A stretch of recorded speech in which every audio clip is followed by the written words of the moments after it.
saya.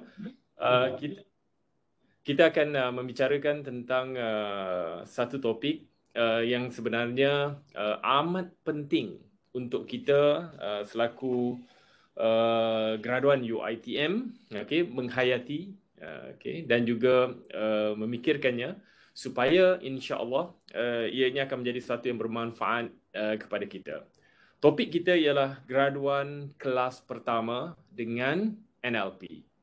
Jadi sebelum saya memulakan, ingin saya memperkenalkan diri saya dahulu. Jadi saudara-saudari yang bersama dengan saya pada pagi ini, inilah saya. Okey, tuan-tuan dan puan-puan. Kalau ada apa-apa soalan, nak tanya pada saya berkenaan dengan siapa saya ni, boleh typekan pada chat. Typekan pada chat, dan saya boleh baca chat tu. InsyaAllah kalau boleh jawab, saya akan jawab. Ada apa-apa nak ditanya?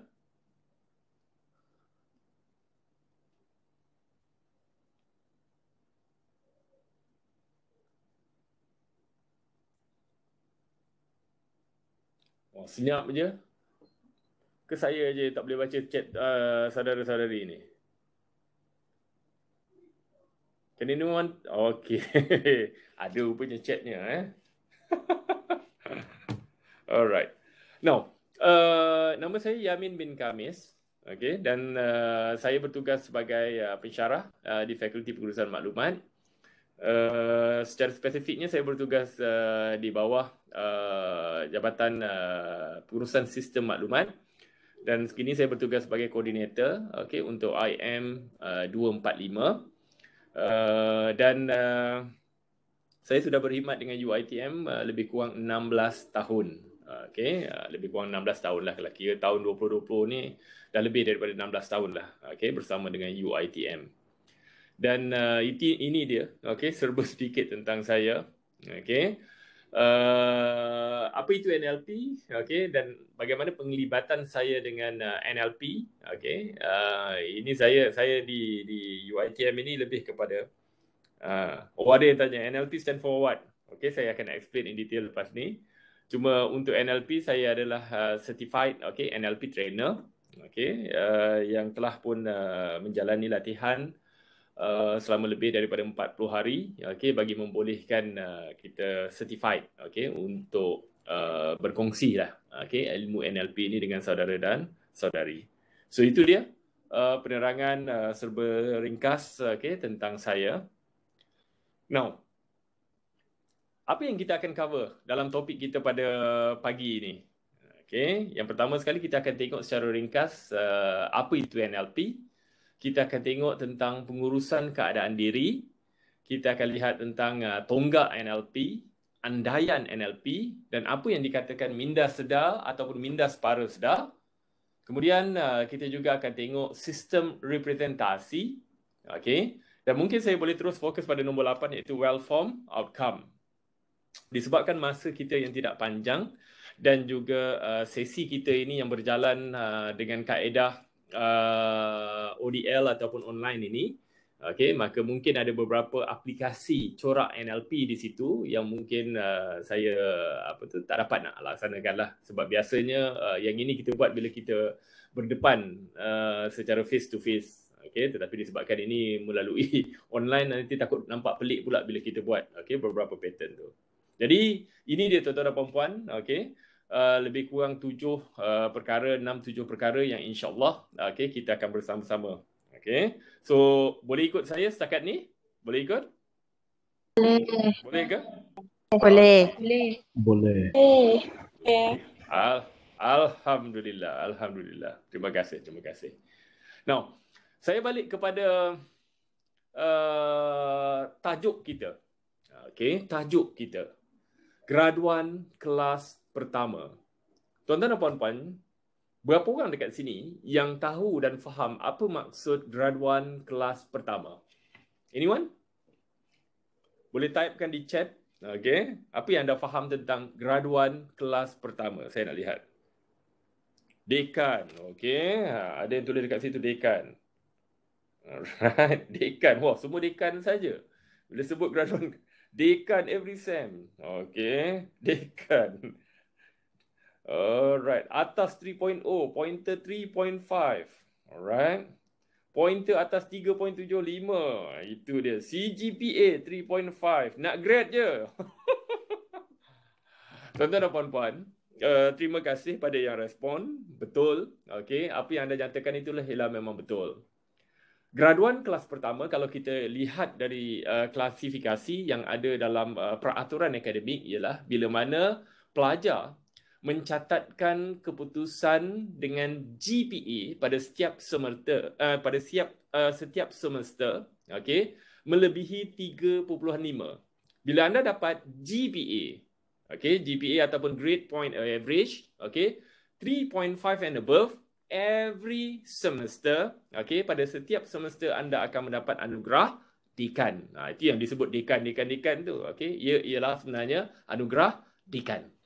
Now, tetapi bila anda berterusan secara konsisten, okey, dapat 3.5, okey, and above, okey, dan pada akhir ataupun pada semester akhir, CGPA anda ialah 3.67 sebenarnya. Okey, dia sebenarnya 3.66 tapi kita bundarkan 3.67. Okey. Sekiranya anda berjaya, okey, tamat belajar dengan CGPA 3.67, okey, yang mana pada setiap semester, okey, tanpa miss anda dapat anugerah dekan, maka anda akan bergraduat dengan apa yang kita panggil sebagai ijazah kelas pertama. Okey, ijazah kelas pertama. Tuan-tuan dan puan-puan, sebagai graduan universiti, sudah tentulah, okey, bila anda bergraduat dengan graduan kelas pertama, ada yang cakap dekat sini, anugerah naib chancellor. Betul. Okey, anda akan dapat ataupun anda akan dianugerahkan dengan anugerah naib chancellor. Okey, ini satu pengiktirafan yang cukup tinggi, okey, untuk pelajar, okey, diberikan ketika convocation, disaksikan, okey, kalaulah pada waktu anda konvo nanti, okey, ibu bapa boleh hadir, maka ibu bapa juga dapat saksikan, okey, nama anda terpapar di skrin, okey, sewaktu anda menerima ijazah kelas pertama. Jadi ini tuan-tuan dan puan-puan yang kita katakan graduan kelas pertama dari segi akademik. Dari segi akademik. Namun tuan-tuan dan puan-puan,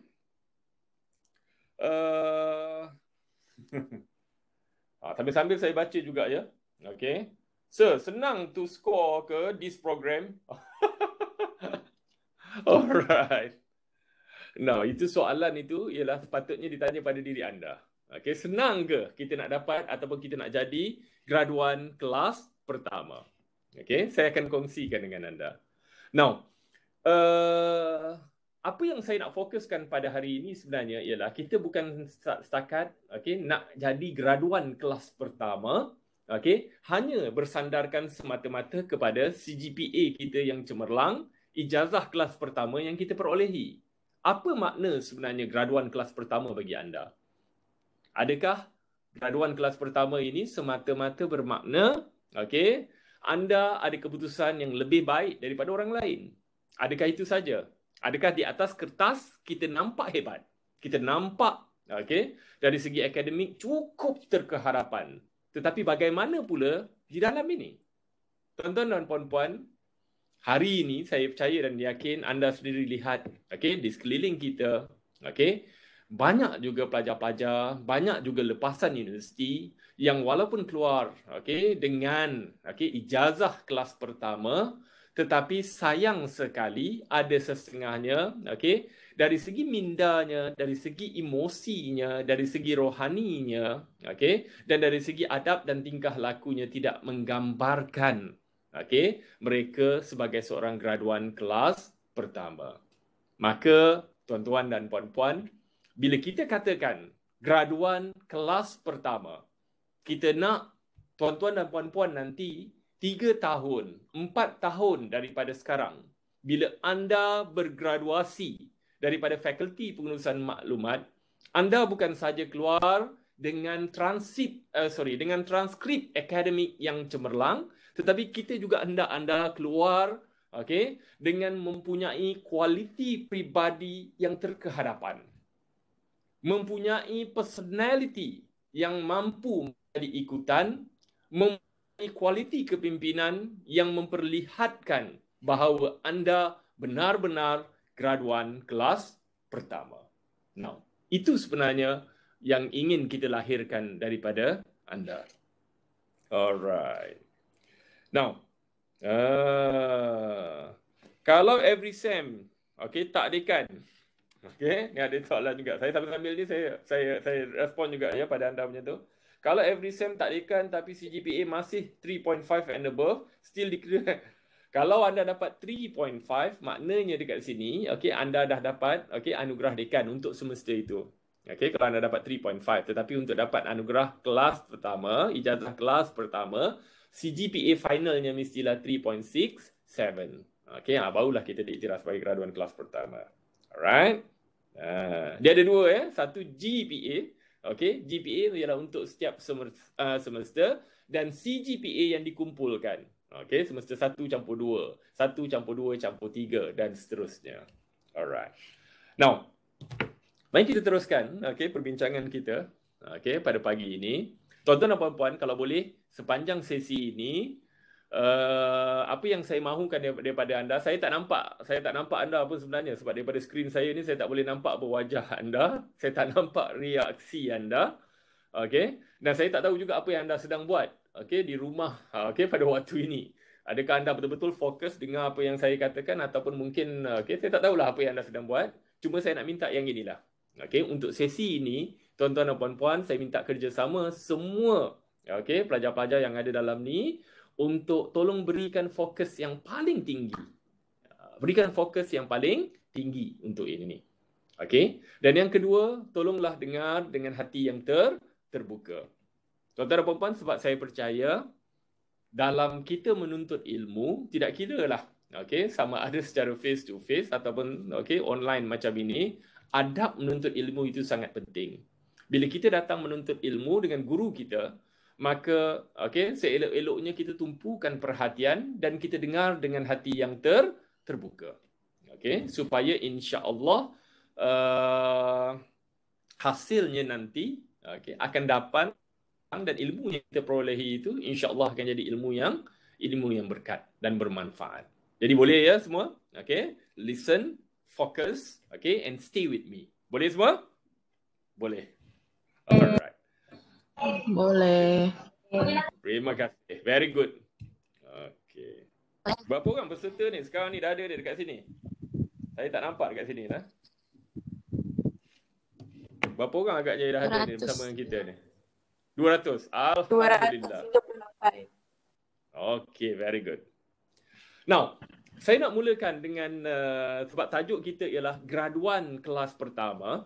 Okay, we are very clear what is actually graduan kelas pertama yang kita faham dalam konteks ini. Cemerlang dari segi akademik, insya-Allah lahir nanti, okay, ataupun bila graduan nanti, okay, akan dapat ijazah kelas pertama. Dan yang keduanya ialah okay, NLP.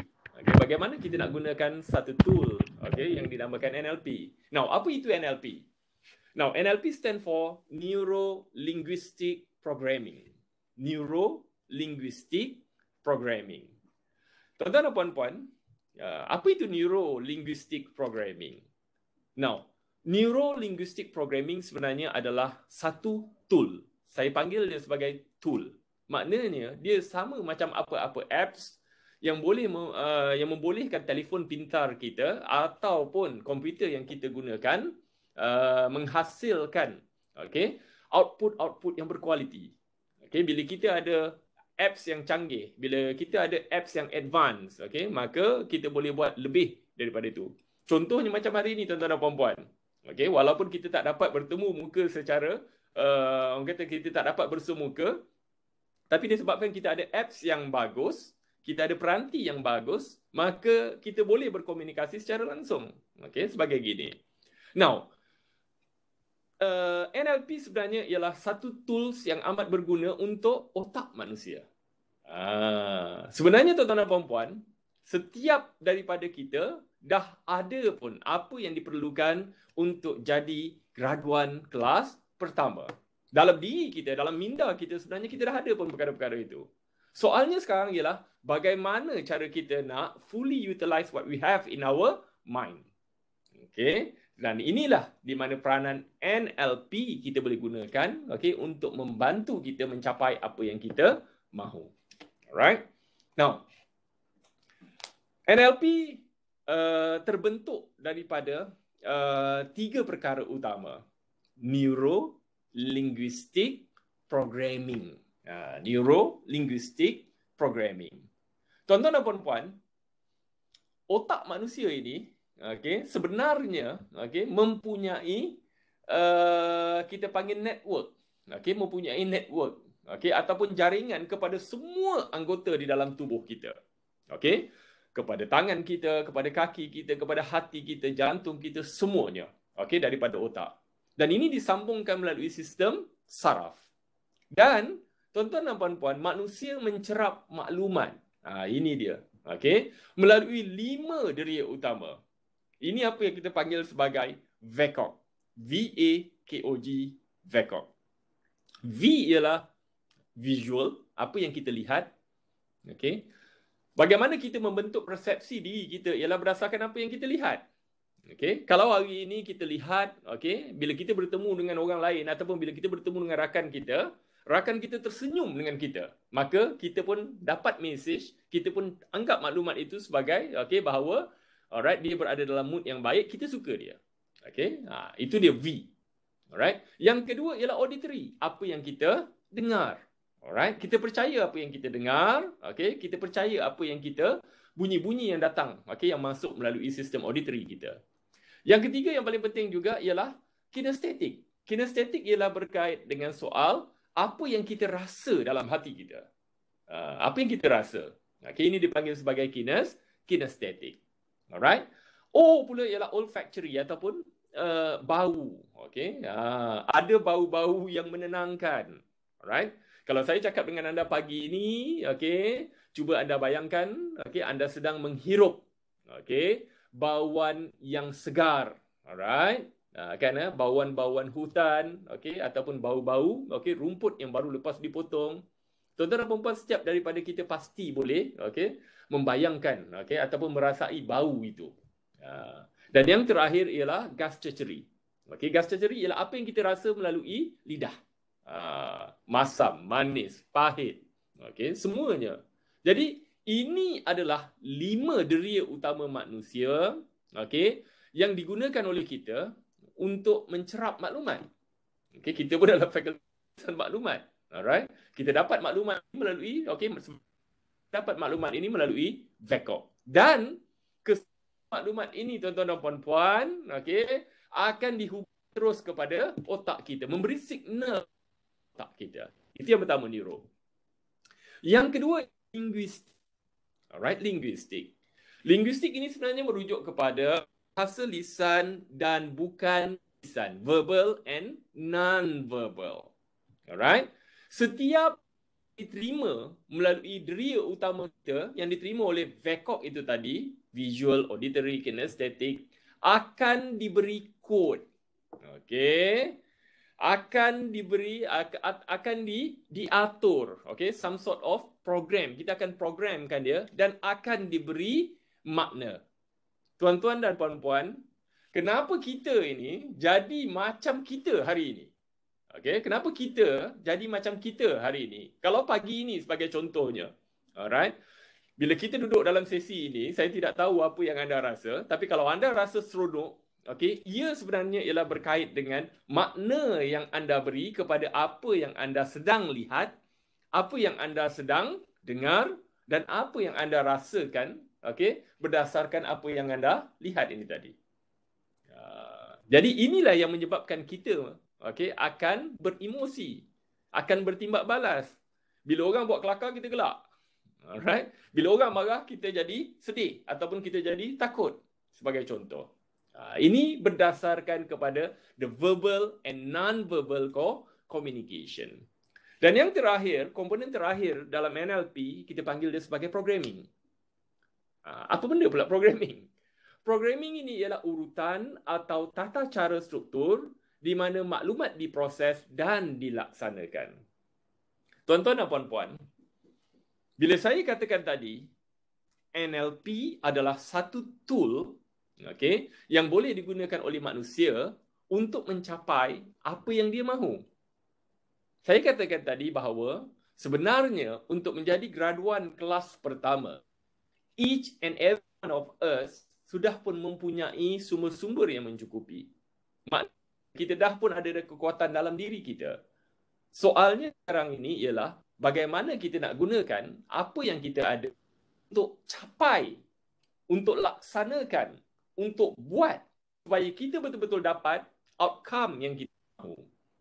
Sebab itulah tuan-tuan dan puan-puan, NLP, okay, melihat bagaimana manusia menggunakan pengalaman-pengalaman, gambaran-gambaran, okay, video-video, wayang-wayang, okay, bunyi-bunyian yang ada dalam mindanya supaya dia dapat mempengaruhi dirinya untuk melaksanakan, untuk buat, untuk capai apa yang kita sendiri impikan. Inilah dia secara ringkas pengenalan kepada NLP. Alright. Jadi tuan-tuan dan puan-puan, boleh follow setakat ni? Masih lagi bersama dengan saya? Masih. Boleh. Alhamdulillah. Alright. Kalau rasa haus sampai apa tu dalam sesi saya ni boleh minum air, tak ada masalah. Alright. Okey, sedikit sejarah lah NLP. Okey, tidaklah penting sangat tapi nak tunjukkan daripada mana siapa yang buat sebenarnya. Now, tuan-tuan dan puan-puan, NLP ni sebenarnya bermula lebih kurang dalam sekitar tahun 1970-an. Okey, di University of California, Santa Cruz. Alright. Dia diasaskan oleh dua orang yang cukup pakar dalam bidang ini, iaitu Richard Bandler. Okey. Richard Bandler pada 1970-an adalah seorang pelajar dalam bidang matematik dan komputer.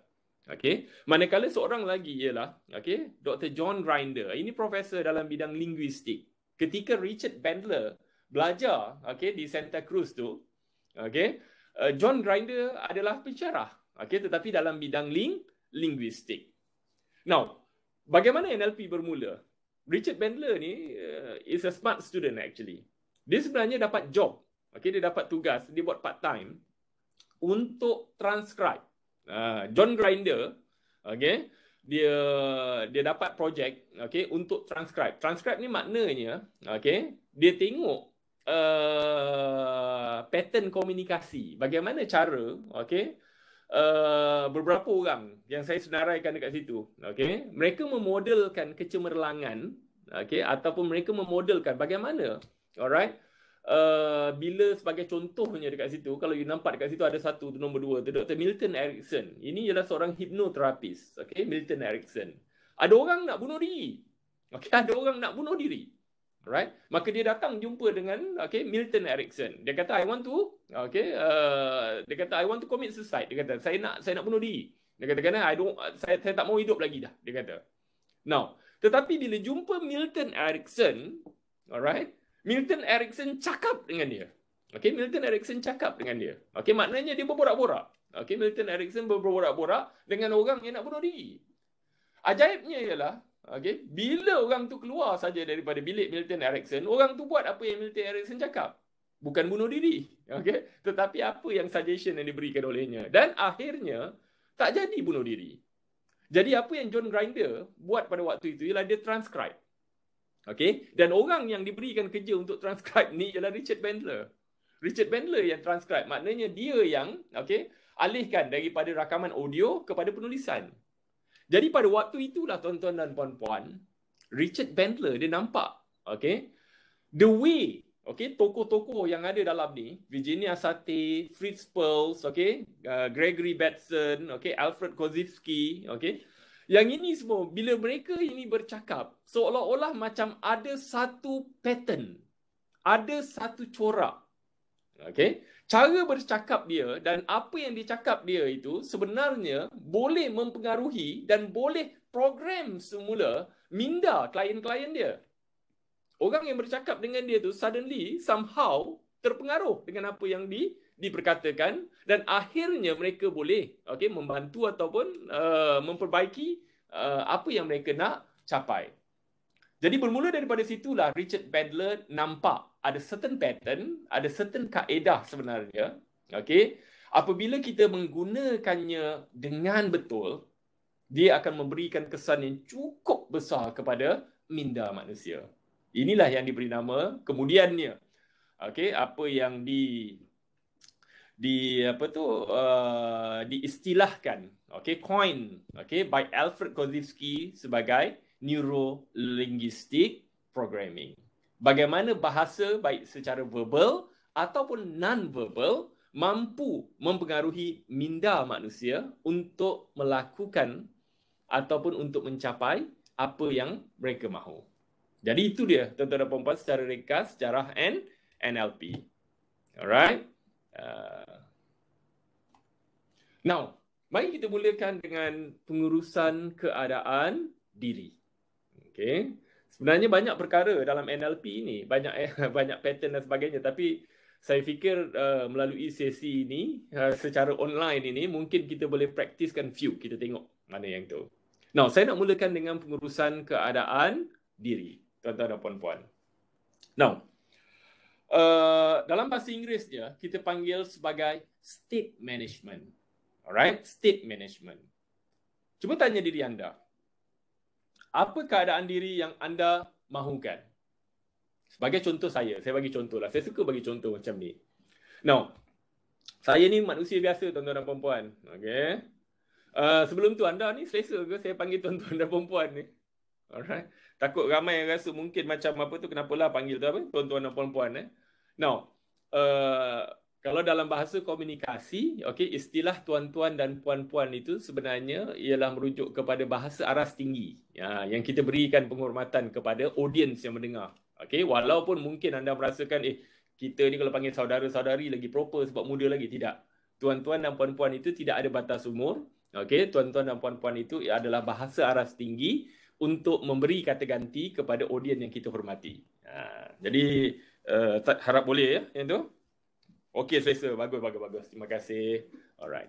Now, balik kepada state management. Alright, state management. Now, saya mengajar, saya bersyarah kan? Saya bersyarah dan saya juga manusia biasa. Alright. Ada masanya kadang-kadang tuan-tuan dan puan-puan bila saya nak masuk dalam kelas ni, nak start kelas pula petang pukul 2. Alright. Kadang-kadang saya ni penat.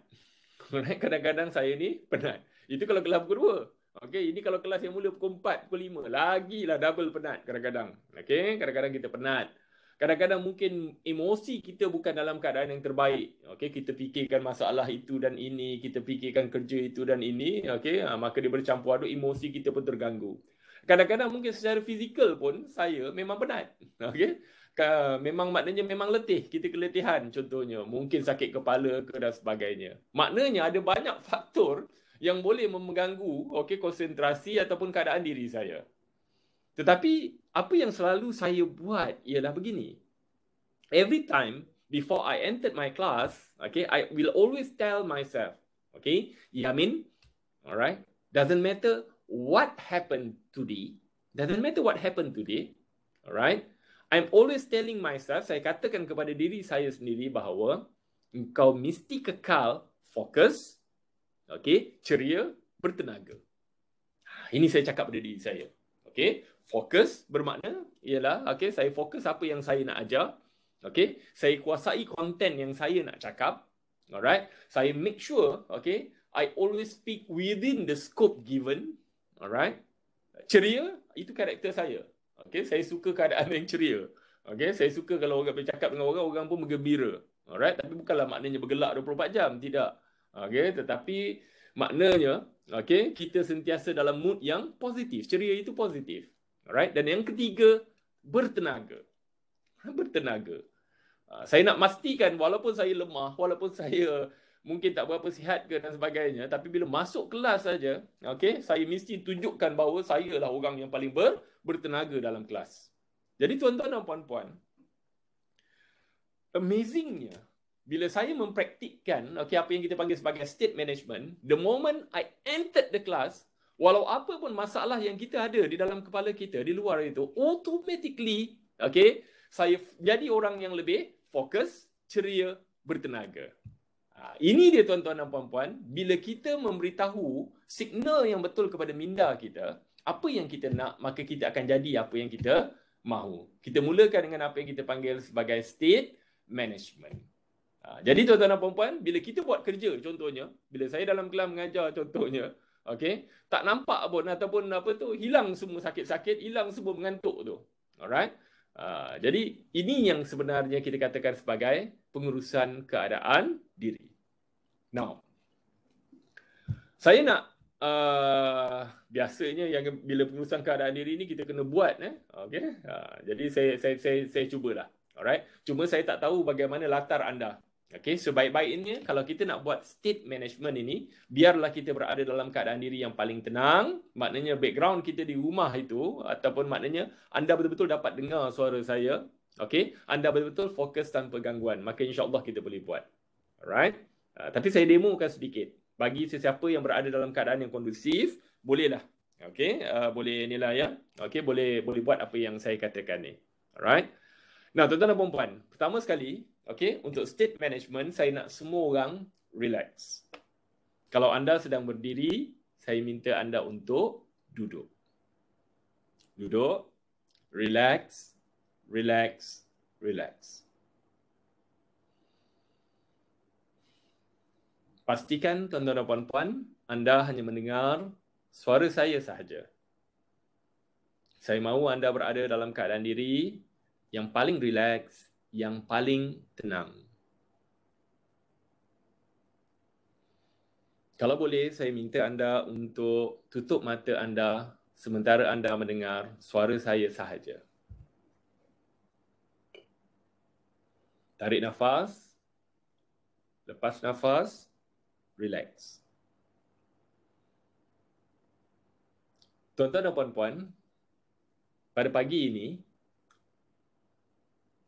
saya hendak kita semua yang mendengar syarahan ini untuk menetapkan 3 keadaan diri yang kita mahukan pada pagi ini. Okey? Dan 3 keadaan diri itu ialah apa yang kita panggil sebagai fokus, ceria, bertenaga. Relax. Masih pejamkan mata, dengarkan betul-betul apa yang saya katakan, fikirkan dengan mendalam. Yang pertama sekali, fokus. Apa yang anda lihat bila anda berada dalam keadaan diri yang paling fokus?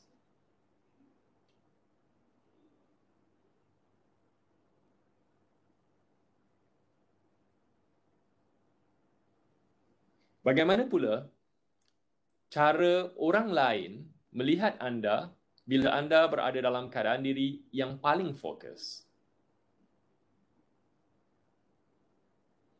Bagaimana cara anda berkata-kata bila anda benar-benar fokus?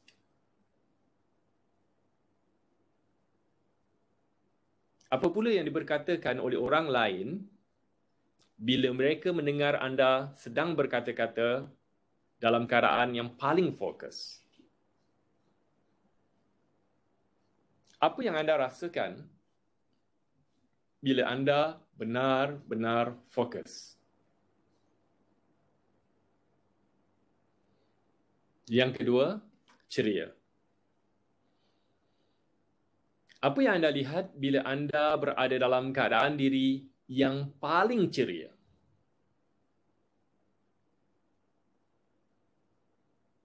Bagaimana reaksi orang di sekeliling anda bila melihat anda berada dalam keadaan diri yang paling ceria?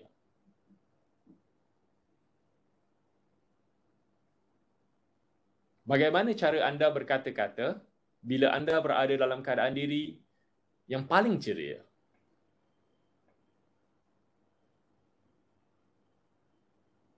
Apa pula agaknya yang diperkatakan oleh orang lain di sekeliling anda bila melihat anda berada dalam keadaan diri yang paling ceria?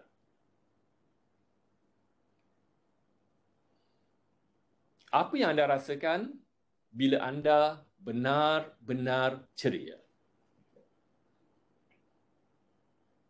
Yang ketiga, bertenaga. Apa yang anda lihat bila anda berada dalam keadaan diri yang paling bertenaga? Bagaimanakah ekspresi wajah anda dan tubuh anda bila anda benar-benar bertenaga? Apa yang anda akan katakan dan bagaimana cara anda memperkatakan bila anda berada dalam keadaan diri yang paling bertenaga? Apa pula yang akan dikatakan oleh orang di sekeliling anda tentang anda bila melihat anda berada dalam keadaan diri yang paling bertenaga? Apa yang anda rasakan bila anda berada dalam keadaan diri yang paling bertenaga? Adakah anda sukakan perasaan itu? Tuan-tuan dan puan-puan, saya mahu anda lihat, dengar dan rasakan 3 keadaan diri yang terbaik ini: fokus, ceria, bertenaga. Sebab hari ini, tidak kira apa pun yang berlaku, maka anda harus kekal fokus, ceria, bertenaga. Kerana itulah anda pada hari ini. Fokus, ceria, bertenaga. Tarik nafas. Lepas nafas. Tarik nafas. Lepas nafas. Buka mata anda.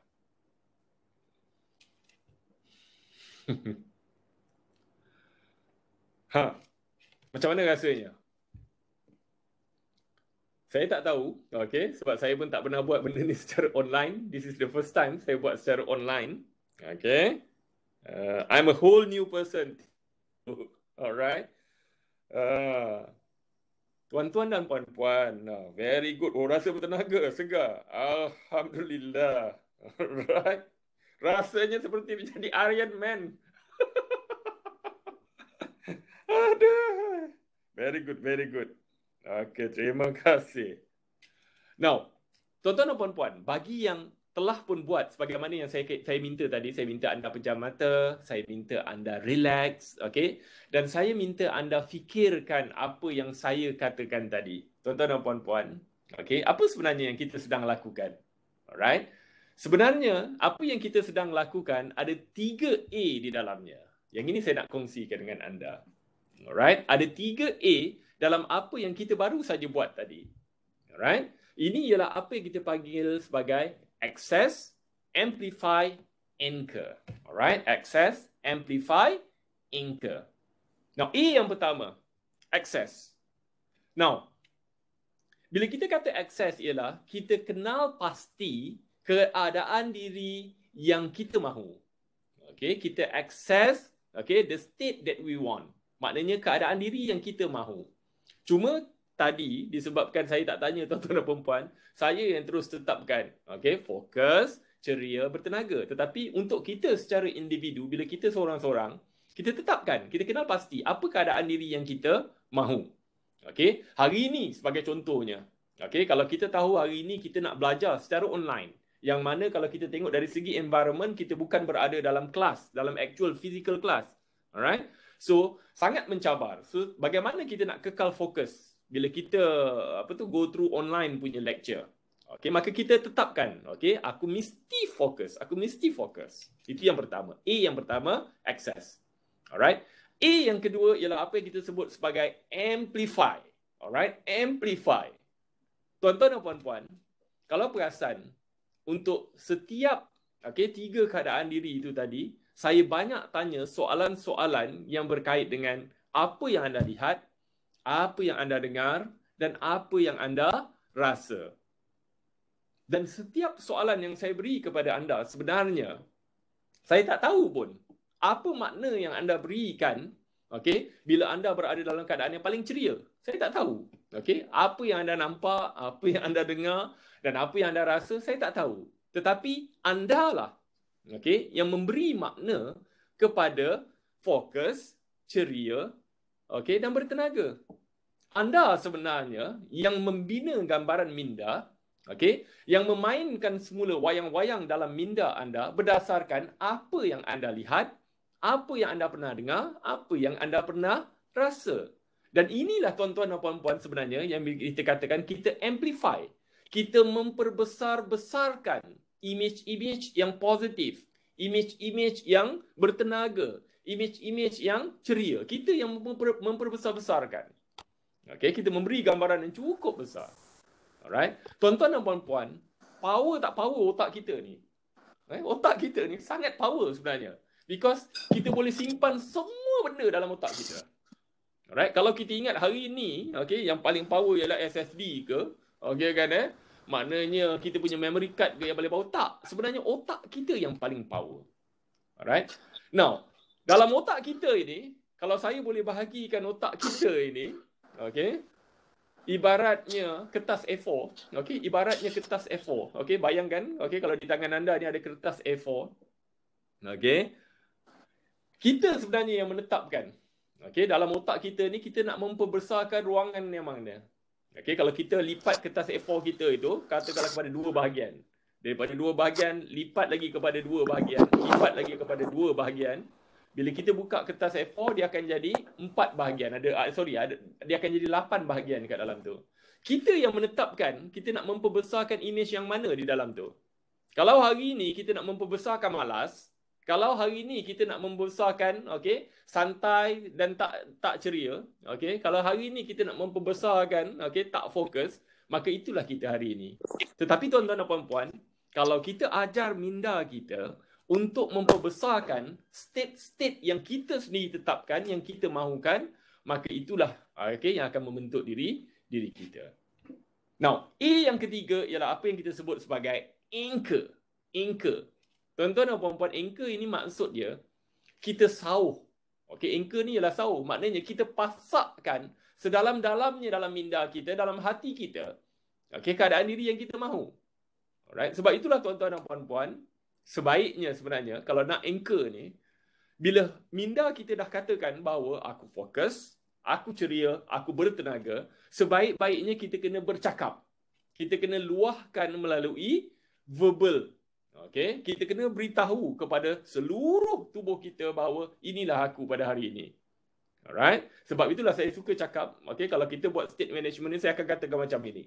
Hari ini, aku fokus, aku ceria, aku bertenaga. Yes, yes, yes. Tuan-tuan dan puan-puan, bila kita bercakap dengan nada yang sebegitu rupa, bila kita buat gerakan-gerakan tertentu dekat situ, apa yang kita sedang laksanakan ialah anchor. Bila otak sudah memikirkannya, maka the next ialah to give the signal, okay, to the physiology. Kita beri seluruh tubuh kita, kita beri signal bahawa inilah kita. Kalau kita katakan kita ceria, kita sebut kita ceria, tapi muka kita ceria. Ya, saya ceria. Verbal kita, suara kita tak menggambarkan ceria. Okay? Ekspresi wajah pun tak menggambarkan ceria. Maka we give a wrong signal to our body, to physiology. Sebab itulah tuan-tuan dan puan-puan, okay, inilah dia 3A yang kita baru saja buat. Alright? Access, amplify, anchor. Kenal pasti keadaan diri, berikan makna-makna yang positif, VAK, okay, visual, auditory, kinesthetic, okay, kepada 3 keadaan diri itu, dan akhir sekali anchor, supaya kita akan buat macam tu. Kalau lepas ni tiba-tiba je mood kita jatuh, tiba-tiba saja kita jadi down, ingat balik. Alright kan? No. Okay, aku mesti fokus, aku mesti ceria, aku mesti bertenaga. Alright? Itu dia tuan-tuan dan puan-puan. Okay, the state management yang baru saja kita buat tadi. Alright. Now, seterusnya saya nak pergikan kepada perkara ketiga, tonggak NLP. Alright, tonggak NLP. Wah, kalau tengok masa berlalu pantas, dah pun pukul 10.50. Tapi tak apa. Okay, saya cuba. Okay, kita ada lebih kurang lagi 30 minit lagi, setengah jam lagi. Now, tonggak NLP. Alright, what is tonggak NLP? Now, tonggak ni tuan-tuan dan puan-puan, kalau kita orang Islam, alright, kalau kita dalam ni, ibarat macam rukun. Alright, ibarat macam rukun. Orang Islam, okay, dia mesti pegang pada rukun ni. Okay, kalau sembahyang itu tiang agama, tak sembahyang itu, maka runtuhlah agama. Okay, Kalau kita nak menggunakan tool yang dinamakan Neuro Linguistic Programming, maka ada beberapa tonggak dalam NLP yang kita kena pegang. Barulah NLP itu jadi. Kalau kita tak pegang kepada tonggak itu, maka mungkin dia tak berapa berkesan. Mari kita berkenalan dengan tonggak NLP. Yang pertama ialah tuan-tuan dan puan-puan, berkaitan dengan repo. Hubungan mesra. Repo. Now, hubungan mesra ni ada dua konteks dalam ni. Yang pertama sekali ialah sesama manusia. Repo ni ialah hubungan mesra sesama manusia.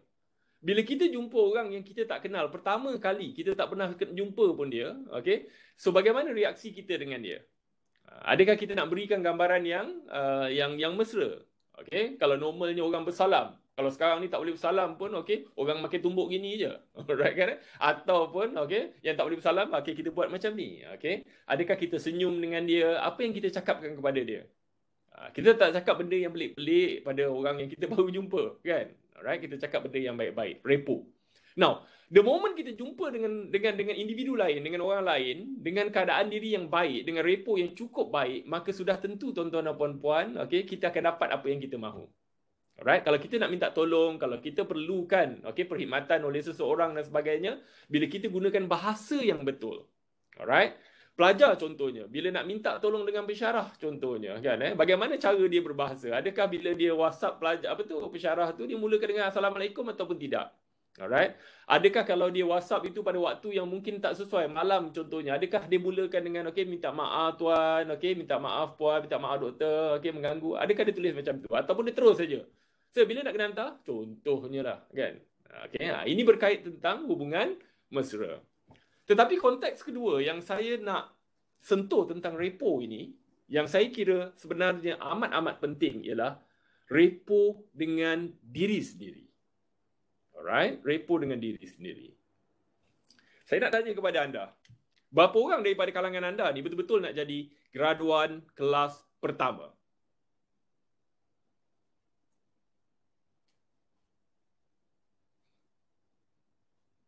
Alright. Now, cuba katakan kepada diri sendiri. Saya nak semua orang, cuba katakan kepada diri anda sendiri, akulah graduan kelas pertama. Cakap dengan diri sendiri. Saya graduan kelas pertama. Aku graduan kelas pertama. Tuan-tuan dan puan-puan, berapa ramai bila anda bercakap tadi, sebagaimana yang saya cakap tadi, saya minta anda cakap, aku graduan kelas pertama. Berapa ramai yang bila bercakap, aku graduan kelas pertama, dengan yakin, dengan bersemangat, betul-betul mempunyai sangka baik kepada diri sendiri. Berapa ramai pula yang bila bercakap macam tu, dia sendiri yang tergelak. Alright?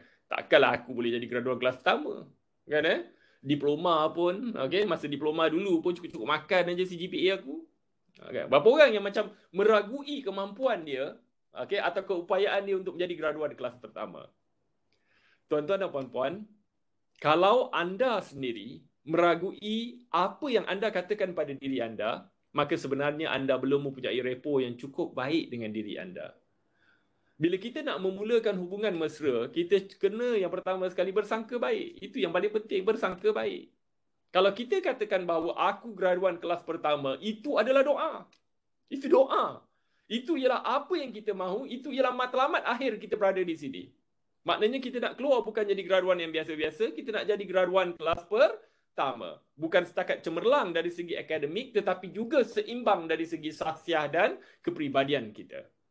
Jadi kalau kita cakap kita graduan kelas pertama, tuan-tuan dan puan-puan, kita boleh berikan gambaran yang baik, maknanya dekat sini, dari segi repo kita dengan diri sendiri adalah baik, adalah bagus.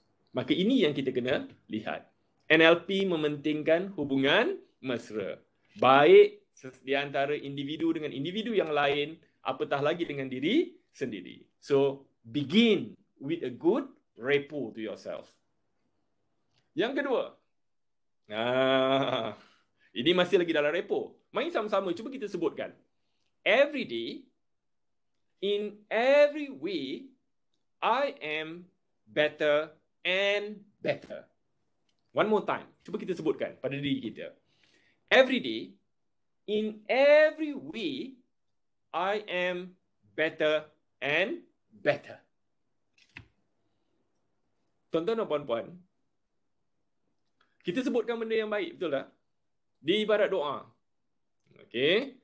Setiap hari, dalam apa sekalipun, okay, in every way, okay, saya, okay, adalah baik dan lebih baik. Kita nak jadikan bahawa hari ini lebih baik daripada semalam. Kita nak jadikan bulan ini lebih baik daripada bulan yang lepas. Kita nak jadikan tahun ini lebih baik daripada tahun lepas. Kita nak jadikan diri kita ini, okay, sebagai individu yang lebih baik daripada versi kita yang lama. Okay, versi kita lama. Sekarang ini kita ni versi 20. Okay, we should be way much better. So this is how we program our mind, by telling our mind that, okay, every day, in every way, I am better and better. Okay, so this is a good way to start a good rapport with yourself. Now, tonggak NLP yang kedua ialah, dalam English kita panggil dia sensory awareness, okay, ataupun kesedaran sensory. Sebab itulah tuan-tuan dan puan-puan, okay, kita tengok dalam NLP ialah neuro. It begin with neuro. Okay, neuro. Okay, ini ialah soal bagaimana, okay, apa benda yang kita lihat, apa benda yang kita dengar, apa benda yang kita rasa. Visual, auditory, kinesthetic. 3 yang utama. Walaupun ada 2 lagi, itu olfactory dengan gustatory, okay, tetapi fokus yang lebih utama biasanya kita berikan kepada VAK. Visual, auditory, kinesthetic. Tuan-tuan dan puan-puan, NLP ialah bagaimana kita menggunakan sumber yang ada dalam diri kita. Bukan dalam diri orang lain. Tetapi berdasarkan kepada apa yang kita lihat, dengar dan rasa. Alright? Semuanya ada dalam minda kita. Tetapi bagaimana kita pilih, bagaimana kita code, bagaimana kita programkan, bagaimana kita berikan makna supaya ianya mampu membentuk diri kita mencapai apa yang kita mahu. Right? Yang ketiga, fikiran penyudah. Outcome thinking. Dalam NLP, we begin with an end in mind. Kita bermula dengan apa yang kita mahukan akhirnya. Alright? Sebab itulah tajuk hari ini, tuan-tuan dan puan-puan, sebenarnya ialah tajuk, alright, yang menceritakan 4 tahun daripada sekarang. Apa yang terjadi 4 tahun daripada sekarang. Bila anda konvo nanti, kita nak keluar sebagai apa? Ini bukan kita nak ceritakan untuk semesta ini kita nak jadi apa, tidak. Alright? Itu terlalu pendek. Kita ceritakan finally kita nak jadi apa. Maka kita bawa skop kita itu pergi kepada 4 tahun daripada sekarang. Kita nak keluar daripada UiTM. Hari ini ataupun minggu ini adalah minggu pertama kita di UiTM. Okay? Kita ambil start mulakan ijazah kita, okey, pengajian ijazah kita, okey. 4 tahun daripada sekarang kita nak jadi graduan kelas pertama. Okey. Akhirnya dalam NLP kita kena tanya diri kita betul-betul. Apa yang anda mahu? What do you want? Alright? Nah, ini NLP, fikiran penyudah. Tuan-tuan dan puan-puan. Siapa di kalangan anda yang kenal tokoh ni? Kenal tak? Muhammad Ali. Kenal tak Muhammad Ali? Okay. Oh, kenal. Alhamdulillah. Alright. Alright. Tuan-tuan, kalau dalam bola, okay, kita ada Pelé. Okay, kita ada Maradona. Alright. Ataupun yang sekarang ni lah. Okay. Kita ada Messi. Okay, kita ada Cristiano Ronaldo. Ini semua legend. Okey, ini semua idola dalam sukan-sukan tertentu. Okey. Kalau dalam badminton contohnya kita ada Lin Dan ataupun di peringkat nasional, okey, kita ada Lee Chong Wei contohnya, kita pernah ada Miss Bon Sidik. Alright, dan sebagainya. Itu semua sukan-sukan. Maka dalam World Heavyweight Champion untuk boxing, alright, inilah orangnya. Okey, legenda sepanjang zaman yang kita beri nama dia. Okey, yang namanya bukan kita beri nama, memang namanya ialah Muhammad Ali. Alright, Muhammad Ali. Saya nak ceritakan sedikit lah tentang cerita Muhammad Ali ni. Seronok sebenarnya cerita Muhammad Ali ni. Okay. Now, Muhammad Ali ni karakternya macam mana Muhammad Ali ni orangnya macam mana? Okey, lepas ini anda boleh Google, anda boleh tengok YouTube, okey, bagaimana cara Muhammad Ali ni bercakap-cakap. Alright. Dia ni dilahirkan in 1942, 1942, alright, di Louisville, Kentucky, United States. Louisville, Kentucky, United States. Tuan-tuan dan puan-puan, tahun 40-an, 50-an, 60-an di Amerika, pada waktu itu berlakunya orang kata sebagai diskriminasi kaum, terutamanya dengan kaum kulit hitam ataupun African American ini, okey, sangat teruk di Amerika. Kalau orang kulit hitam, okey, dia tak boleh pergi semua fasiliti yang orang kulit putih punya fasiliti. Contohnya nak main bola keranjang lah contohnya. Okey, ada gelanggang yang dihaskan untuk kulit putih saja, kulit hitam tak boleh masuk. Bukan setakat itu, penempatan penduduk pun. Okey. The blacks ni, okay, selalunya ditempatkan di sebelah west side. Okay, west side. Sebab itulah you selalu tengok dekat situ west side kan. Okay, selalunya untuk orang kulit hitam. Alright. Diasingkan penempatannya. Ada double standard. Pergi kedai makan pun contohnya. Alright, pergi kedai makan pun. Muhammad Ali ni dia pernah menang tau gold Olimpik. Okay, dalam boxing ni, sukan Olimpik, dia menang gold. Alright, dia menang gold. Tapi bila dia nak pergi makan, okay, dekat satu kafe, okay, di Amerika sendiri, dia menang gold tu atas nama Amerika. Dia nak pergi makan, orang tak bagi dia masuk. Sebab dia black. You just imagine. Latar zaman sewaktu dia membesar. 1940s, okay, sampai 1960s, 70s, memang masih kuat lagi pada waktu itu. Sebab itulah Muhammad Ali ni, karakter dia sangat kuat. Alright, karakter dia sangat kuat. Kalau dalam gelanggang, okay, dia memang konsisten, dia memang garang, dia memang confident, super confident. Alright, super confident. Dan yang lebih hebat lagi, di luar gelanggang, alright, di luar gelanggang pun, dia masih maintain dekat situ juga.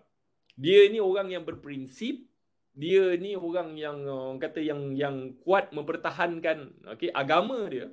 Alright, agama dia. Dia sebelum ni namanya ialah Cassius Clay. Kemudian dia memeluk Islam, barulah tukar nama kepada Muhammad Ali. Tetapi kalau kita tengok, okay, the way dia bercakap tentang soal kepercayaan dia, okay, di hadapan publik itu cukup berani, cukup yakin, okay, cukup tegas. Cukup tegas. Alright. Ada satu video yang saya suka tengok video dia tu, ialah temu ramah. Dalam satu sesi temu ramah, okay, pengacara itu tanya dia, do you have bodyguard? Okay, how many bodyguard do you have? Okay, sebab dia selebriti. Okay, kan dia icon tinju kan. Okay. So orang tanya dia, berapa banyak bodyguard? Dia pun keluarkan tangan dia pun gini. No. Seolah-olahnya macam banyak lah. Alright, seolah-olahnya macam banyak. Okay. Lalu dia cakap, saya cuma ada satu saja bodyguard. Alright. Saya ada satu saja bodyguard. Okay. Okay, dia melihat saya, dia melihat kamu, dia melihat kita semua. Dia katakan macam tu. Lebih kurang macam itulah dia katakan. Alright kan, kita tak dapat tengok dia tapi dia tengok kita semua. Kan dia kata. Right? Dan bodyguard dia kata hanyalah Allah Subhanahu Taala. So ini karakter, okay, Muhammad Ali ni yang saya sukalah. Alright, dia punya tu. Now, satu perkara yang quote yang saya nak katakan dekat sini ialah Muhammad Ali selalu cakap, I am the greatest. Okay, I am the greatest. I said that even before I knew I was. I am the greatest. I said that even before I knew I was. Kalau gambar yang ini tuan-tuan dan puan-puan sedang saksikan ini ialah gambar, okay, Muhammad Ali bertarung dengan Sonny Liston. Sonny Liston ialah penyandang juara World Heavyweight Champion. Alright? Tetapi boleh tengok dekat situ round 1. Okay, round 1 Muhammad Ali bukan champion. Okay? Dia bertentang dengan Sonny Liston, champion. Round 1, dia sudah bagi KO. KO ni kalau dalam tinju ni maknanya tembukan maut lah. Okay? Tumbuk dan lawan kita jatuh tak boleh bangun. Itu dia, Muhammad Ali. Muhammad Ali selalu katakan bahawa I am the greatest. Bukan sewaktu dia kalahkan Sonny Liston untuk dapat the first World Heavyweight Championship. Tidak. Tapi lama sebelum itu, lama sebelum dia tahu bahawa dia akan bergelar juara, dia sudah katakan kepada diri sendiri, I am the greatest. Right? Sebab itulah tuan-tuan dan puan-puan, hari ini, kita sebagai pelajar UiTM, why not we tell ourselves, okay, aku graduan kelas pertama.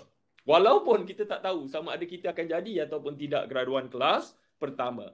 please tell ourselves, okay, we are graduan kelas pertama. Sebab tuan-tuan dan puan-puan, bila kita beritahu diri kita graduan kelas pertama, maka kita akan berfikir dan bertindak bagai graduan kelas pertama.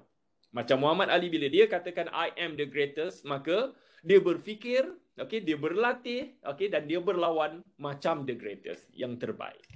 Alright, itu dia.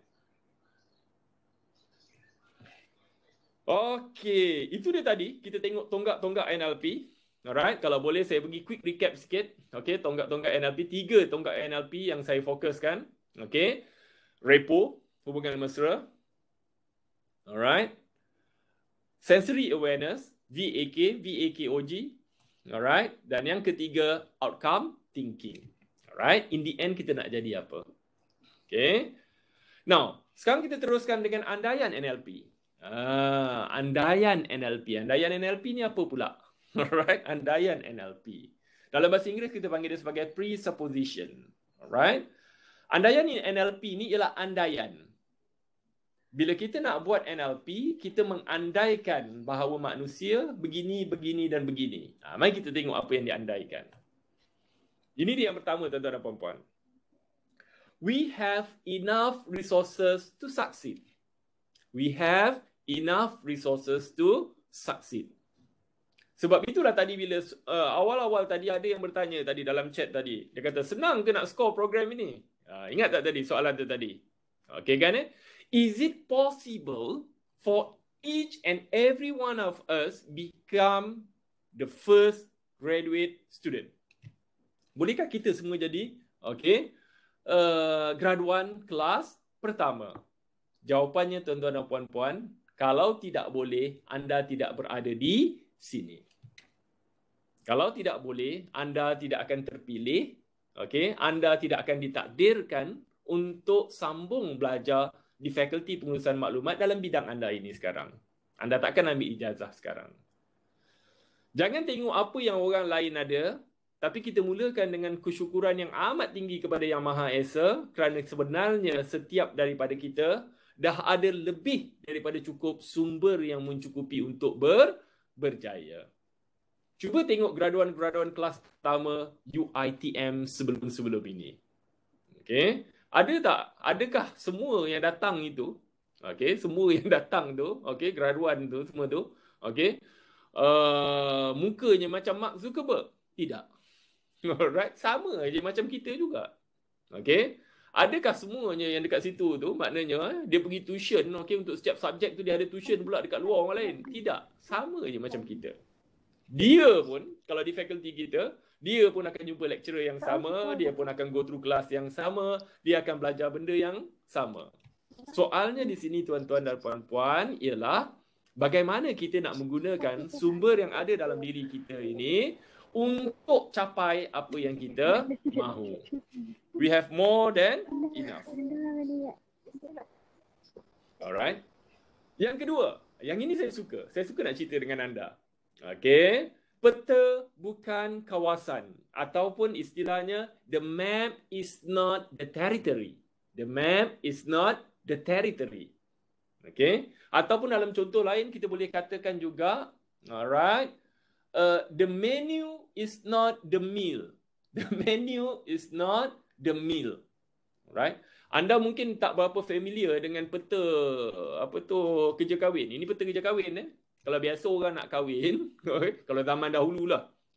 Zaman sekarang pun ada lagi, masih ada lagi. Alright? Tapi taklah pentingnya macam zaman dahulu. Zaman dahulu, pada kad jemputan kahwin tu, kalau kita tak pernah pergi rumah pengantin tu, dia akan sediakan peta dekat situ, peta rumah pengantin. Atas peta tu, dalam rumah pengantin ni, pada kad jemputan kahwin tu, dalam kad jemputan kahwin yang kecil. Kita nampak macam senang aja. Pergi sini ada simpang pertama, belok kanan. Dah sampai. Nampak macam tu. Hakikat yang sebenarnya, bila kita pergi betul-betul, kita bawa kereta, lalu jalan tu, la ilaha illallah, rupanya banyak simpang. Alright? Dan kita tak boleh nak campur mana satu berdasarkan peta. Itu yang kita katakan, peta bukan kawasan. Sama juga tuan-tuan dan puan-puan. Anak-anak saya lah. Saya ni anak-anak ramai. So, diorang ni, saya duduk di Tanjung Malim. Alright, so di Tanjung Malim ni tak adalah kedai makan yang istimewa. Tapi yang paling anak-anak saya suka ialah KFC. Alright kan maklumlah. Okey, anak orang kampung. Okey. So KFC tu bagi dia orang ni dah benda yang besar terbaik lah. Alright kan Asal ada benda special sikit je nak pergi mana? KFC. Tak ada tempat lain. KFC. Alright.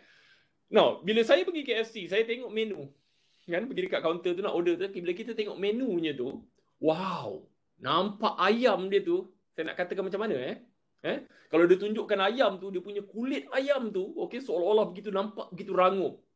Yang best sekali dia ada gambar yang macam seolah-olah dia potong tu, irisan ayam tu, nampak ayam tu putih dan nampak asap keluar. Betapa panas, betapa sedapnya. Kita tengok macam grrrr.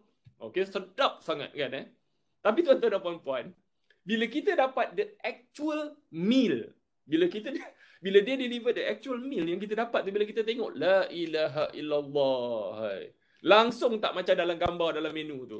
Dalam menu nampak menyelerakan, nampak sedap, okey, nampak segar, nampak macam besar, nampak besar lah. Ayam tu nampak besar kan Kali bila sampai lain rupanya. Now, inilah sebenarnya gambaran yang kita beri tentang diri kita, tentang prospek kita. Bila saya cakapkan kepada anda tadi, okey, katakan kepada diri anda, katakan kepada diri kita sendiri, aku graduan kelas pertama. Okey, apa gambaran yang timbul dalam minda kita bila kita sebut aku graduan kelas pertama? Adakah gambaran yang timbul itu gambaran yang positif? Adakah gambaran yang timbul itu betul-betul gambar anda, okey, memakai jubah, okey, convocation lengkap dengan topinya tu, mortabot tu, okey, pakai tu, okey, sedang menerima anugerah graduan kelas pertama dengan serempang? Ataupun gambaran yang anda nampak dalam tu ialah anda yang sedang macam terperanjat, anda yang malas, anda yang tak bertenaga, anda yang memang beginilah selama-lamanya. Tuan-tuan dan puan-puan, apa yang ada dalam minda kita sebenarnya bukan gambaran sebenar tentang keupayaan diri kita. Diri kita sebenarnya mampu untuk pergi jauh lebih baik daripada apa yang kita fikirkan. Kalau kita sangkakan bahawa tak boleh, aku daripada sekolah, okey, SPM cukup-cukup makan, okey, PT3 cukup-cukup makan, alright, yang ambil STPM cukup-cukup makan, diploma cukup-cukup makan, matrik cukup-cukup makan, tiba-tiba tak kalah degree aku boleh jadi first class pula. Kan? Tuan-tuan dan puan-puan, never underestimate what we can achieve. Alright? Never underestimate what we can achieve. What we see here, what we think of ourselves here, may not reflect the actual potential of ourselves. Sebenarnya, kita mampu untuk jadi jauh lebih baik daripada apa yang kita fikirkan. Alright? Ini dia. Yang seterusnya, andaian ni. Ini pun saya suka juga yang ini. Alright? Saya je yang suka. Harapnya anda pun suka jugalah. Tiada kegagalan, yang ada hanyalah maklum balas. There is no failure except feedback. Maksudnya macam ini tuan-tuan dan puan-puan. Dalam hidup, kadang-kala kita akan berdepan dengan situasi yang mana kita gagal. Alright, kita gagal. Kita ambil exam, kita gagal. Kita bercinta, kita gagal dalam percintaan. Alright? Kan kadang-kadang ibu bapa kita ada mengharapkan kita, okey, pada certain benda, okey, kita gagal nak buat, nak capai apa yang itu. Okey, kadang-kadang, okey, hubungan kita, alright, hubungan kita dengan kawan, hubungan kita dengan adik-beradik, okey, hubungan dengan kita dengan masyarakat kadang-kadang mungkin tak berapa baik. Tuan-tuan dan puan-puan, okey, dalam NLP kita beranggap sebenarnya there is no failure. Tiada kegagalan. Sebaliknya, kalau kita anggap setiap kegagalan itu adalah gagal, maka itulah sebenarnya gagal.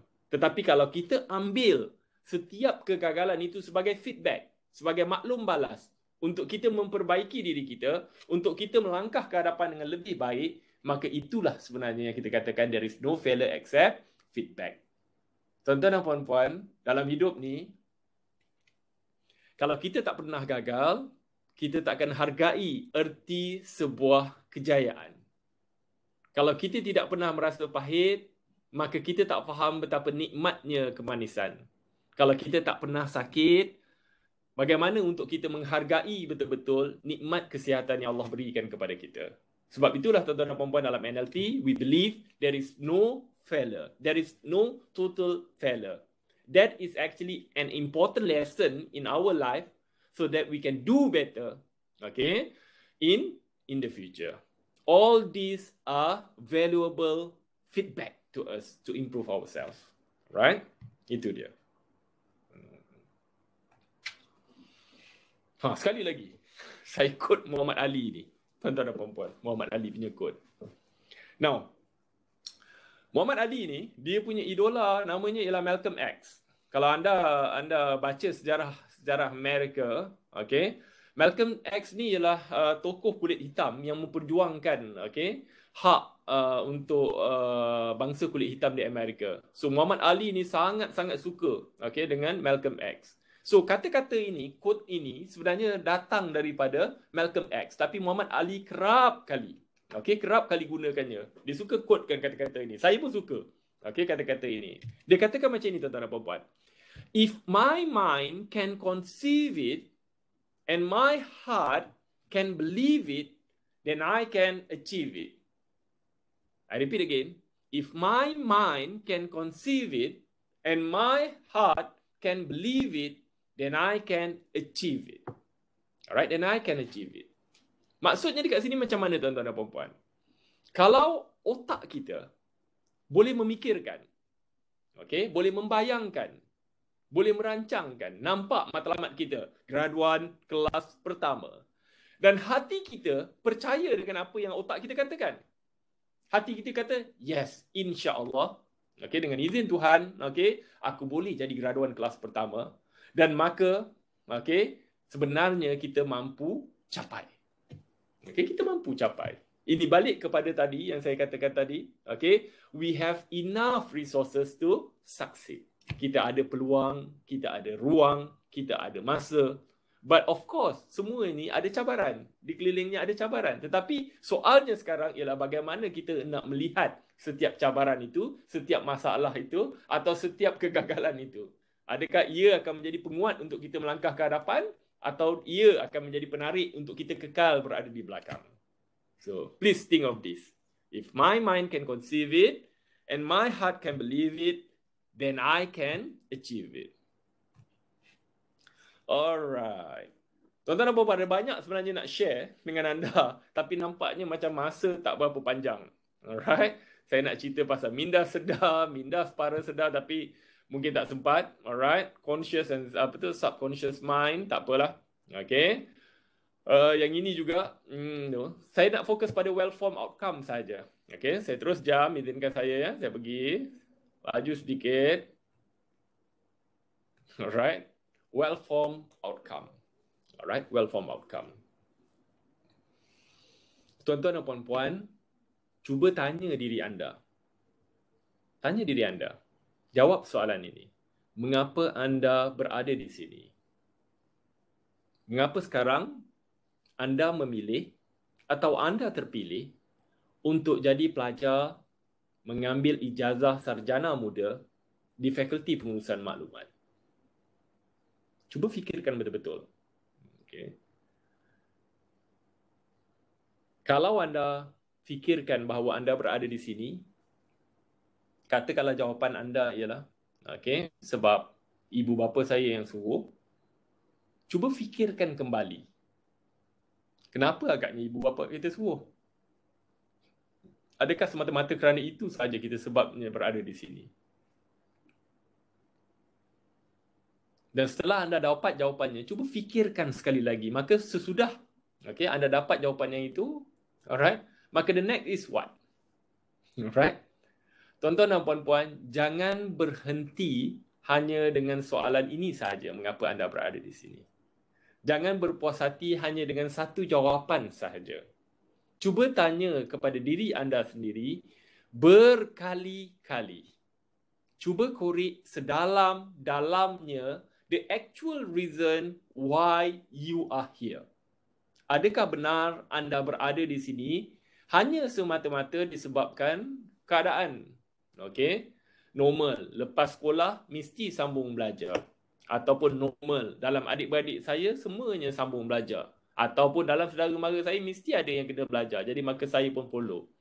Okey, ataupun adakah sebabnya semata-mata kerana anda? Okey, anda katakan bahawa saya berada dekat sini sebab saya nak belajar. Alright, ataupun anda nak letakkannya kerana ibu bapa anda. Alright.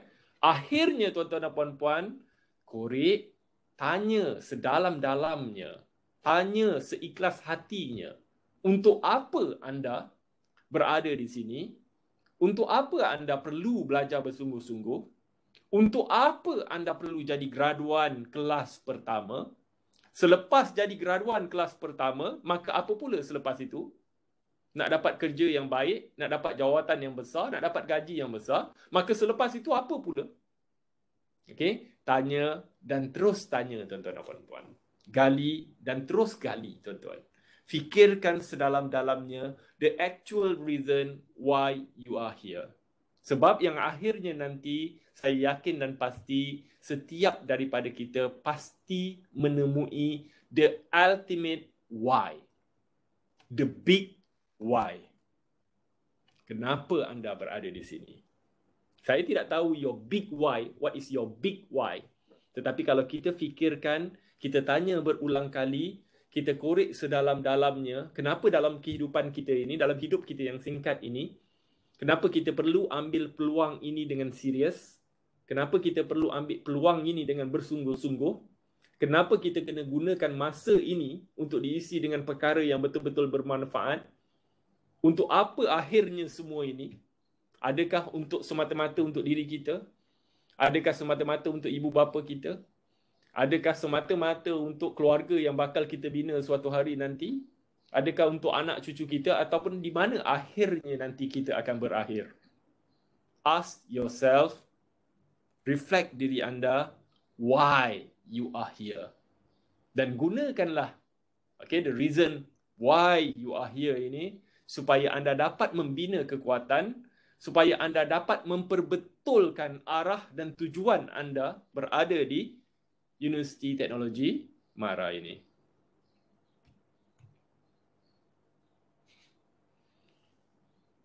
Tuan-tuan dan puan-puan, ini satu lagi cerita. Sebelum saya tutup, saya nak ceritakan kisah seorang anak muda namanya Lexon Didimu Khaira. Boleh ke nak dengar lagi sikit ni? Soalan saya ni? Boleh ke? Boleh. Alright. Tuan-tuan dan puan-puan. Lexon Didimu Khaira. Siapa Lexon Didimu Khaira ni? Ini bukan macam Muhammad Ali. Muhammad Ali ialah ahli sukan kan, ternama terkenal kan, ni Lexon Didimu Khaira. Mungkin setengah ramai daripada kalangan kita tak pernah dengar apa nama dia, Lexon Khaira. Now, gambar yang anda sedang tengok itu ialah gambar buku yang ditulis oleh Lexon Didimu Khaira. Nama buku tu ialah I Will Try. I Will Try. Now, Lexon Didimu Khaira ni dilahirkan dekat dengan Malaysia. Tapi dekat dengan Malaysia bukan dari segi fizikal, tapi dekat dengan Malaysia dari segi kalau kita isi borang dalam Google Form ke apa dan sebagainya, bila kita nak letak je nama negara kita, kita nak scroll je nama negara, kita akan nampak dengan nama negara asal Lexon Didimu Khaira, iaitu Malawi. Now, pada tahun 1958, nama asal Malawi bukan Malawi. Nama asalnya ialah Nyasaland sebelum merdeka. Namanya ialah Nyasaland. Tuan-tuan dan puan-puan, Lexon Didimu Khaira ini dilahirkan dalam latar keluarga yang susah. Keluarga yang tidak berpendidikan sebenarnya. Alright. Now, actual date bila Lexon Didimu Khaira lahir ni pun sebenarnya tak diketahui. Sebab zaman dulu-dulu kan, dia bukannya ada proper documentation sangat. So tak cuma Lexon Didimu Khaira decided, he was born in 1958. Decided. Sorry, bukan 1958. 1958 tu umurnya dah dah 16 tahun dah. Maknanya dia lahir dalam 1942 lah, dia decided macam tu, dia kata. Lebih kurang macam macam Muhammad Ali juga. Alright, tapi the actual date dia tak tahu. Tuan-tuan dan puan-puan, susahnya dia ni. Waktu dia dilahirkan, mak dia sendiri tak mahu dia. So apa yang mak dia buat ialah, lahir-lahir aja mak dia buang Lexon Khaira ni dalam sungai. Mak dia buang dia dalam sungai. Maknanya mak dia tak mahu dia, tak sanggup nak bela dia, nak terima dia. Kan tak tahulah sebab apa yang itu tapi mak dia buang. Mujurlah pada waktu tu ada orang kampung yang nampak mak dia tu buang bayi Lexon Khaira ni ke dalam sungai tu. Alright. Dan akhirnya bayi itu diselamatkan dan dipulangkan kepada keluarga dia. Okay. Akhirnya mak dia pun tak ada option, belalah dia juga sampai ke besar. Alright. Ini nak ceritakan bahawa orang susah. Okay, pada zaman itu. Okay, di Nyalaland ataupun Malawi lah modelnya sekarang ni. Okay, orang susah. Tapi satu perkara yang menarik tentang Lexon Khaira ni, okay, ialah dia ni memang suka belajar. So, waktu dia belajar, waktu dia bersekolah dulu, waktu dia membesar dulu, okay, dikala orang lain, kalau umur 16 tahun, okay, bila tamat saja belajar dekat Malawi tu, okay, maka dah itulah, that's it. Okay, itulah the finalnya. Itulah, tak ada pergi ke mana-mana lagi. Tapi, Lexon Didi Mukaira seorang saja yang pelik. Dia kata, aku tak akan berhenti dekat sini, aku nak sambung belajar dekat Amerika. So, bayangkan, Khaira kata, okay, dia tak mau berhenti dekat sini. Dia kata dia mesti sambung belajar dekat Amerika. You know what? Dia sebenarnya tak tahu pun Amerika tu dekat mana. Amerika dekat mana pun dia tak tahu. Sebab itulah pada umurnya 16 tahun, dengan begitu yakin, dia yakinkan dengan mak dia. Dia cakap mak dia, mak, okay, aku nak pergi di Amerika. Aku nak sambung belajar. Mak dia pun melihat dia yang begitu berazam. Kan, tak sangka anak yang dulu pun kecil-kecil dia dah campakkan dalam sungai. Okay, kali ni bila dah jadi besar umur 16 tahun, semangat nak sambung belajar. Okay. So, mak dia pun kata, okey, baiklah. Mak dia pun bekalkan dia makanan yang cukup untuk 2 hari. 2 hari, tuan-tuan dan puan-puan, makanan untuk dia pergi. Dia bukan pergi naik flight. Tuan-tuan dan puan-puan, pada usianya 16 tahun, Lexon Didi Mukaira berbekalkan makanan yang mak dia bekalkan untuk 2 hari. Adalah dia bawa buku, bawa Bible, alright, dan juga dia bawa kapak aja tak silap masa tu, okay? Dan dia memulakan perjalanannya ke Amerika Syarikat daripada Malawi dengan berjalan kaki. Berjalan kaki, budak 16 tahun berjalan kaki pergi Amerika daripada Malawi. Kita ni baru mak kita suruh pergi kedai aja. Alright kan, motor tak ada, kereta tak ada, kita dah bungut dah, kenapa kena jalan kaki jauhnya kedai. Alright kan, Lexon Didi Mukaira jalan kaki pergi US daripada Malawi.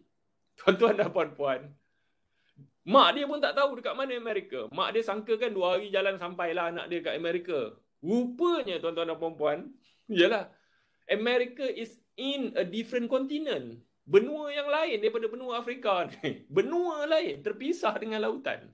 Didi Mukaira ni, Lexon Khaira tak tahu pun. So, dia berjalanlah kaki daripada tahun 58 itu pergi ke Tanzania. Akhirnya dia sampai di Kampala, di Uganda. Okay, di Kampala. Now, sesampainya di Kampala itu, dia pergi kepada satu tempat tu namanya US Information Service Directory. Okay, US Information Service Directory. Dan di situlah dia ternampak nama sebuah universiti ataupun sebuah college di situ. Namanya ialah Skagit Valley College di Washington. Alright. Now, dan bila dia nampak saja ni pada directory tu, dan dia kata, okey, di sinilah aku nak sambung belajar. Mula-mula dia cakap nak pergi Amerika, tapi dia tak tahu dekat mana. Okay? Lepas ni baru dia nampak, dia kata, okey, aku nak pergi Skagit Valley College, okay, untuk sambung belajar. Tuan-tuan dan puan-puan, kebetulan pada waktu itu ada wartawan, okay, yang bertemu dengannya, yang terjumpa dengannya, okay, dekat Kampala tu. Dia pun pelik. Wartawan ni pun pelik. Dia katakan, tengok, budak ni jalan kaki. Dia tanya, kau jalan kaki daripada mana? Dia kata, daripada Malawi. Dia katakan, nak pergi mana? Nak pergi Amerika. Do you know where is America? Memang dia tak tahu, dia katakan. Okay, I have no idea. Dia kata, dia tak tahu kat mana Amerika. Tapi dia kata dia nak jalan, dia nak pergi Amerika. Kenapa? Sebab dia nak sambung belajar. Now, wartawan ini kemudiannya menulis kepada Skagit Valley. Alright, memberitahu, okay, orang di Skagit Valley bahawa ada seorang budak Afrika, okay, selai sepinggang, berjalan kaki, okay, nak pergi Amerika sebab nak sambung belajar. Tuan-tuan dan puan-puan, interestingly, masyarakat di Skagit Valley pada waktu itu bila dia dapat saja berita ni, mereka pun inspired, mereka pun kagum. Bagaimana ada orang yang nak sanggup nak belajar ni, walaupun dia tak tahu kemampuan dia, dia tak tahu dia boleh belajar ke tak, tapi dia begitu bersemangat, okay, dia memulakan usahanya tu. Akhirnya apa yang dia orang buat ialah, dia orang collect fund. Okay, dia orang collect fund pada waktu tu supaya Lexon Didi Mukaira ini cukup duit dia untuk, okay, beli tiket kapal terbang dan boleh sampai ke Skagit Valley. Tuan-tuan dan puan-puan, Lexon Didi Mukaira meneruskan perjalanan kakinya, okay, hinggalah akhirnya dia sampai di Khartoum, di Sudan. Okay, sampai di Khartoum. Okay, sebab di Khartoum lah baru ada US Embassy, barulah dia boleh buat visa untuk dia pergi ke Amerika. Tuan-tuan dan puan-puan, kalau tengok distance ini modern punya distance Google Map. Maknanya ada jalan. Alright? Daripada Malawi nak sampai ke Sudan, nak sampai ke Khartoum, ngambil lebih kurang 5,000 kilometer. 5,000 kilometer berjalan kaki. Dia memulakan perjalanan dia pada tahun 1958. 2 tahun selepas itu, barulah dia sampai Amerika. 2 tahun, tuan-tuan dan puan-puan, baru dia sampai Amerika. Akhirnya, Lexon Didimu Khaira itu, yang walaupun, kalau kita lihat di atas kertas, takkan mungkin sampai di Amerika. Mak dia cuma bekalkan dia makanan untuk 2 hari saja. Dia pula berjalan kaki, tak ada duit, tak ada apa. 2 tahun dia survive buat macam-macam kerja dalam perjalanan dia, hingga akhirnya dia berjaya sambung belajar di Skagit Valley. Kalau tak silap saya, dia bukan setakat sambung first degree dia juga sambung master dia di UK. Dan dia akhirnya menetap di UK. Ini kisah dia. Dan dia tulis buku ini untuk menceritakan dia punya kisah hidupnya, bagaimana dia berjalan kaki, alright, daripada Malawi hinggalah ke Amerika. Nama bukunya ialah I Will Try. Tuan-tuan dan puan-puan, what do you think? Apa agaknya yang menyebabkan Lexon Didimu Khaira berjaya mencapai impian dia? Walaupun hakikatnya dia tidak punya apa-apa. Walaupun hakikatnya nampak di atas kertas dia takkan mungkin berjaya. Tapi apa yang menyebabkan dia dapat apa yang dia mahu? Itulah tuan-tuan dan puan-puan, berbalik kepada the reason why you are here. Jadi, saya rasa saya nak tamatkan sesi saya dengan persoalan ini. Tuan-tuan dan puan-puan, terima kasih kerana meminjamkan telinga anda, memberikan tumpuan sepanjang sesi ini berjalan. Saya doakan semoga setiap daripada kita, pelajar-pelajar kemasukan Oktober 2020 ini, anda, each and every one of you akan jadi graduan kelas pertama. Kita mahu anda jadi graduan kelas pertama. And the big reason is, kenapa kita nak anda jadi graduan kelas pertama ialah, tanyalah diri anda, akhirnya dengan bergelar graduan kelas pertama itu, apa sebenarnya yang anda mahukan dalam hidup anda yang sementara di dunia ini. Semoga apa yang dikongsikan pada hari ini akan menjadi sesuatu yang bermanfaat, sesuatu yang boleh menjadikan orang kata melonjak semangat kita, impian kita untuk mencapai kejayaan. Sesungguhnya yang terbaik itu daripada Allah Subhanahu Wa Taala, yang lemah itu adalah datang daripada diri saya sendiri. Sekian, wabillahi taufik wal hidayah. Wassalamualaikum warahmatullahi wabarakatuh. Terima kasih.